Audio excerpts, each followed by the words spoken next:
Into our marriage, we were believing God to have kids. We conceived and everything was perfectly fine. Up until one wonderful Friday, I went to a doctor's appointment. I was in my second trimester and we went in for just a regular visit. And the nurse practitioner, who I'd never seen before, said, "Hey, we need to do another exam on you. Is that okay?" I'd never seen her before. She said, "Yeah, that's fine." When she went down to the exam, all of a sudden her face just changed and she left.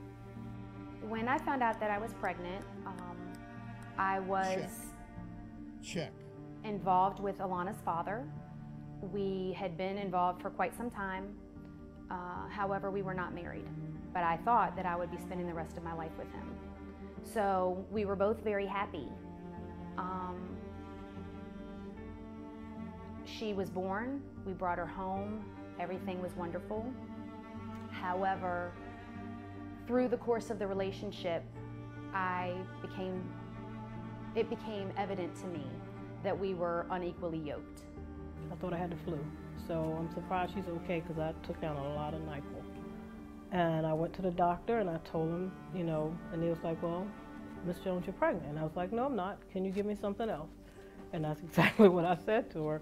And she said, "No, you're pregnant." And by that time, my husband and I was having a lot of problems. Sydney, because she had that strong will, and I can do it myself. I mean, I didn't teach her how to tie a bow on her shoes. I didn't teach her how to zip zippers, button buttons. She said, "I can do it myself."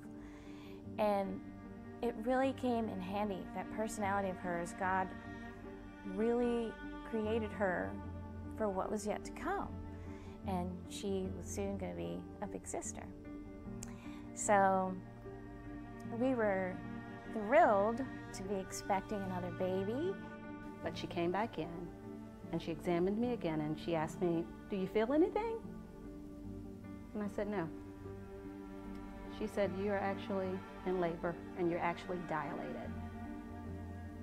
They put me in a wheelchair and literally took me straight to a hospital bed.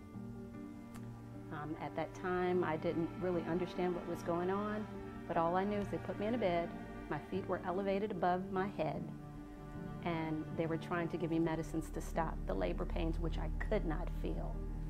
My daughter was born, and just the course of time of having more kids, that's when my single parenting began. My mom brought my daughter. She would bring her to church. I would drop in. But then I finally realized I needed to be here too. We looked forward to the 20-week ultrasound like everybody does, because we'd already done it and it was great. We laughed. I mean, we were laughing so hard, and I looked over at the ultrasound tech and I was like, wow, tough crowd. We were trying to pull her into our silliness, and she was laser focused. And then when I really looked at the screen, she kept taking pictures of his head and his spine, going back to the head and this kind of thing. And I kept looking at her, looking at Brett. And so I started asking questions, and she was very evasive. I ended up getting pregnant with Jay Lee, and my whole life completely changed. Like, it just everything just, I didn't want to do drugs anymore. I didn't want to hang out. I felt like I was so responsible for this child, and I had to put herself before me. And I was young. I was 23 when I got pregnant with her. Needless to say, when I got into the room, I was already dilated 5 centimeters. Couldn't feel a thing. But thankfully, I had a Christian OBGYN who actually attends the church, who came in, and through prayer, we were able, through medicine, to stop the pains. And for a couple of weeks, I stayed in the bed with my feet elevated above my head and eventually gave birth to James Williams Bryant. We call him JT, which was such a blessing. God definitely did it. Well, after having him She said, maybe when you conceive again, let's consider a surgery prior, just to make sure you don't have another premature delivery. So I said, fine. We soon conceived again, and this time I did have the surgery, and the surgery was very shortly after I was pregnant. Well, needless to say, the baby started coming out again, and I had to go home off of work, stop working, and then eventually I was put in the hospital.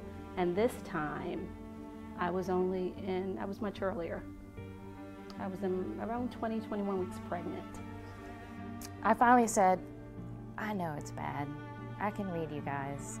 It's okay, just go ahead and say it. And she looked up and made eye contact, and she said, I haven't had to tell anybody this in so long. I was just thinking that the other day. And then she told us that Sam has spina bifida. Having 4 kids and trying to be in 4 different places and do, stuff like that and work, it was really hard. And me and her dad, we ended up splitting, and then I moved here to Virginia, and I met Lou. He's a wonderful man. I met him when Jaylee was 2. At that time, I didn't want to deal with anybody. So for 2 years, I didn't talk to anybody. Sam was crawling with his arms. He rolled over around 6 months. A lot of the milestones, he was really close or right on target. His speech was coming along very nicely. And then one day, I walked in his room and he didn't turn around to see who was coming in the door. And it was weird. It was literally one day. I mean, he had started singing, and it was so sweet. And he had these, he would flap his hands, when he got excited, he'd get really excited. But we didn't think of anything of it, because it was like, how else is he can't jump up and down, because he doesn't have his legs. And we didn't know that some of these signs of autism were already showing. I mean, the spina bifida, we were sad, we were sad, we cried buckets of tears. I cried every day. But the autism, that one really, walking by Sydney's room, I heard her crying in there. She was making a Mother's Day photo album, and she saw the decline in the pictures, and she was sitting there crying. I want my brother back. I said, I know, Sydney. Autism has taken him away, and we don't know where he went. But, we love him,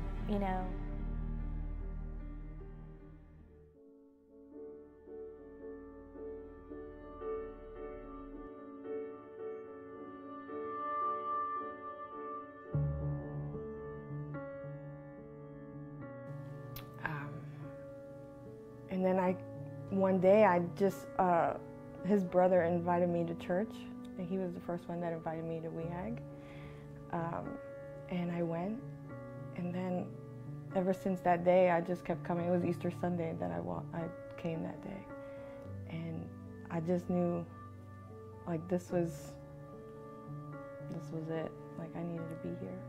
So when Alana's father left, the first person I called was my dad. He is my rock. He is just my go-to, my best friend. And he told me that everything would be okay.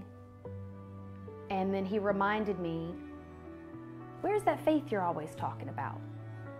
Well, all I can tell you is 120 days later, he stayed in the hospital. Every organ in his body was affected by the premature delivery. But our God is a healer. Today, he's in school, he's doing fine. And our trust is even stronger, not because of the end result, because we know that God was totally in control. Because they were grounded here, starting with Jessica. This is all they know. Because they went to, like I said, preschool. Jessica went through preschool. Nathan and Devon didn't, but Brandon did. but they still was here. It was Royal Rangers, it was youth, and everything that was going on, it was people here who is family, because even to this day they talk with them, came around them. I wanted something better, and just being surrounded by everyone from church, I've started to feel differently about myself, about like my purpose, what I wanted to do, how I wanted to raise Jay Lee. She's involved with the Impact Girls. She's in the kids choir, very involved in that ministry. And it has done so much for us. As I said earlier, I did grow up in the church, but I never had that kind of involvement that she does. And I think that that is so important, and I have seen how it has helped her grow and develop. And she has a relationship with God at such a young age that is far beyond what I had at that age. And I can truly thank WEAG for that. You know, when the doctor told us the news, we called the church first thing. You know, as soon as she walked out, we got on the phone and started. WEAG was the first place I called. And so everyone had been praying. More food was coming in than we had space for. So it was kind of nice because we got to invite our neighbors over, and they were in on it, and they saw everything. They saw the church in action. I mean, I have to say to everyone, guess what? People are watching. You know, they're watching your life and how you conduct yourself as a child of God, you know, as an heir of the kingdom, and they're watching. And I know they're impressed because I heard the stories, and my parents were blown away. Sherry Campana came over. She said, Jim's out of town on business. He is quite frequently. I would like to offer to keep Sam. I was a NICU nurse, and I have no problem spending the night with him if you guys want to get some sleep. I was like, how could you say no to that? You know. And so again, my parents, you know, who would do that? You know, they kept puzzling over these crazy Christian people. But God's people have been with us through it all. Even still, to this day, you know, he's 18, and God's people are still working hard to try to find ways to help us out. I'm a better mom because I'm able to be in an environment where there's so many other moms like me who only want their child to do one thing, and that's to come up knowing God. You know, I am very good at I'm fine, and all hell is breaking loose at home. And no one knows. And then you walk out feeling like you're alone, and